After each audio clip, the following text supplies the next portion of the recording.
Hello, I'm Ted Pike, and this is my wife, Lynn. Over the past 40 years, the Anti-Defamation League persuaded dozens of governments, from Canada to Australia, to pass their anti-hate laws. At their website, ADL.org, ADL proudly explains how it convinced 45 U.S. states to adopt its model anti-hate legislation. ADL has been so successful largely because it assured legislators that all citizens will be equally protected by hate laws. ADL's federal hate bill, now passed by the U.S. House of Representatives and pending in the Senate, assures such equality. It says all Americans will be equally protected according to race, color, religion, and so on. But does the hate bill really give equal rights and protection to all? In testimony before the Senate Judiciary Committee, Attorney General Eric Holder said the hate bill will not give equality to most Americans. What about a minister who goes to the town hall meeting and quotes the Koran and the scripture and says homosexual activities are immoral, and he's attacked by a gay activist? Well, the statute would not necessarily cover that. On the other hand, I think that... So is there a reason for someone to think that this is odd? Does that strike you as odd, that one might be the crime and another one not? We're talking about crimes that have a historic basis, groups who have been targeted for violence as a result of the color of their skin, their sexual orientation. That is what this statute is designed to cover. Well, I think that's part of the problem. The elderly are not protected groups. Security guards are not protected groups. Okay. Soldiers are apparently not protected groups. Some are protected groups and get special protection under this law. Well, but one has to look at the history of the unfortunate history of our nation. There are groups who have been singled out, who have been the objects of violence simply because of their sexual orientation, the color of their skin, their ethnicity. We have to face and confront that reality. That which historically has been a problem for that nation continues to be a problem for this nation. In the absence... I asked you during last week's hearing whether you viewed the June 1st murder of Army Private William Andrew Long that was targeted by a Muslim because he was a U.S. soldier as a hate crime. Well, there's a certain element of hate, I suppose, in that, but I think what we're looking for here in terms of the expansion of the statute are instances where there is a historic basis to see groups of people who are singled out for violence perpetrated against them because of who they are.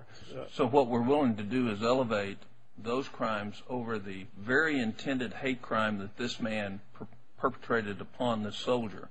And we're saying they have an elevated status. No, it's not a question of elevating the crime. It is dealing with the reality that we confront. 80,000 crimes directed against people who this bill would cover.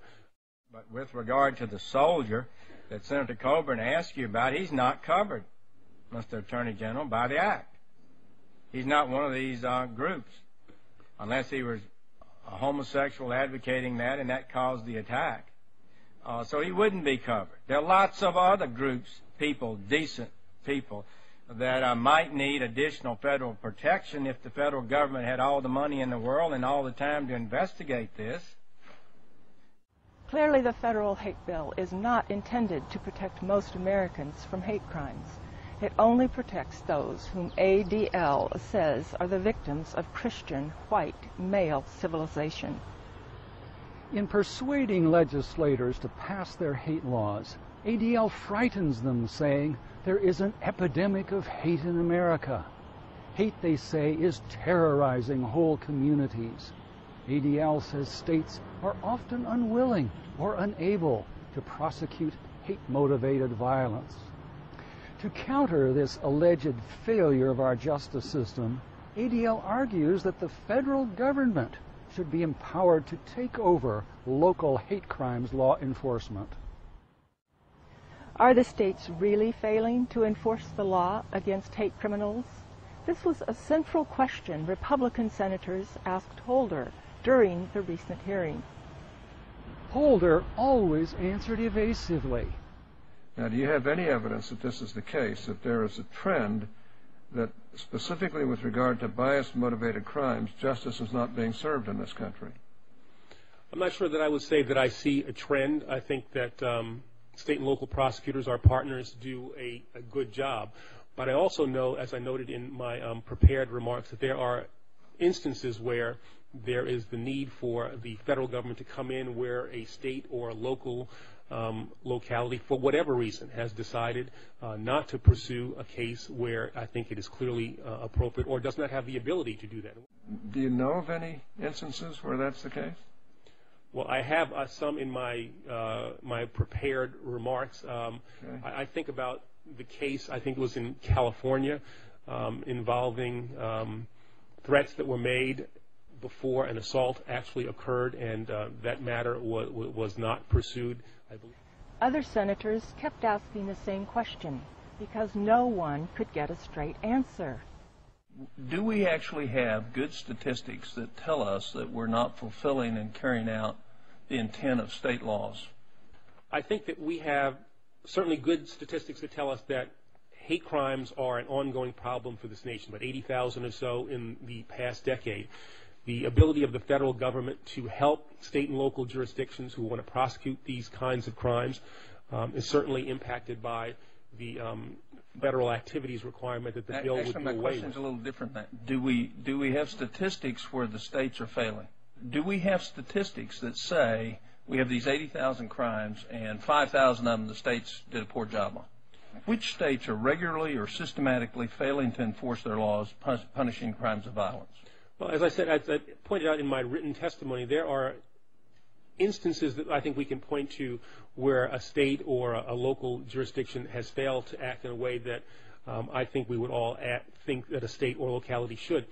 But I don't think, as Senator Hatch asked, I don't think that I can say that there is a trend, that there is a trend among the states or local jurisdictions in failing to go after these kinds of crimes. Okay, I'll try it a different direction. We don't have the statistics. We don't know what the relative level of lack of the ability of the states going. We're assuming that they need our help. I think we have 45 states that have hate crime legislation.